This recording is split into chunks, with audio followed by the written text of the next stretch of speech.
Hi guys, magandang hapon. Nandito tayo ngayon sa area ng Massacre ng Barangay Anibungan. Ito yung barangay talaga namin na mula pa noon na aming pinanggalingan. So, ipakita natin sa inyo. Una, ayan, ito yung pinakamataas ng area ng Massacre na ito yung tinatawag na Massacre dahil nandito nakalagay ang tinatawag na mga pinatay nung panahon ng digmaan ng Hapon at saka mga Amerikano. Ang Massacre guys, ito yung dito nilalagay nila yung pinatay ng mga Hapon na mga Pilipino na 13 pirasong pinatay nila na dito nila binaon sa isang hukay lang. Ayan guys, makita naman ninyo, meron talagang worth na nilagay talaga.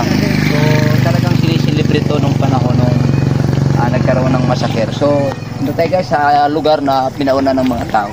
Yan guys, dati hindi ganito yon dahil tinamnan lang ng maugan kaya binawasan nila at saka pinaganda nila ang area. Ayan guys, makita naman ninyo kung gaano kalapad ang area.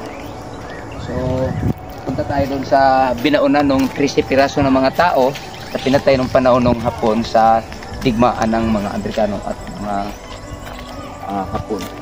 Dito sa lugar na to, dito nilagay ang 13 pirasong mga Pilipino na pinatay ng mga Hapon. Ayan guys, makita naman ninyo.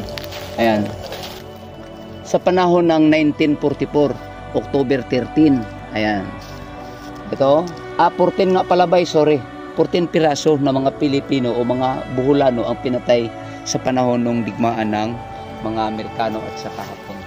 Kaya nga guys, dito nilagay dahil di natin alam kung bakit talaga ito ang pinagpistuhan nila na samantala pwede naman sa ibang mga lugar, pero ba't dito ang napili kanila?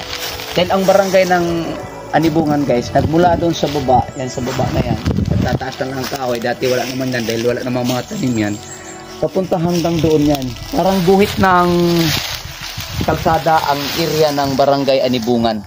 So dito nilagay nila dahil parang ito yung pinaka tanaw sa barangay ng Anibungan, mula doon sa dulo yung Ilaya at saka ditong Bangit na tinatawag. Ang pinakasimbahan namin guys nandito sa baba. Ay hindi na makita dahil malalaki na ang mga kahoy. So tuwing nagsiselebrate guys dito, ito andito yung nilagay ang mga buto na nakuha. Ayan guys, dito ang lahat ng butong nakuha ng mga Pilipino o Buholano na pinatay nila, andito nakalagay guys, kaya nilagay na lang pag-iisa. Guys, kita naman nyo talagang maliwanag na forma talaga ng kabaong. And guys, 14 person ang nandyan sa loob. So ginawa talagang kabaong para talagang nape-preserve yung mga buto nila.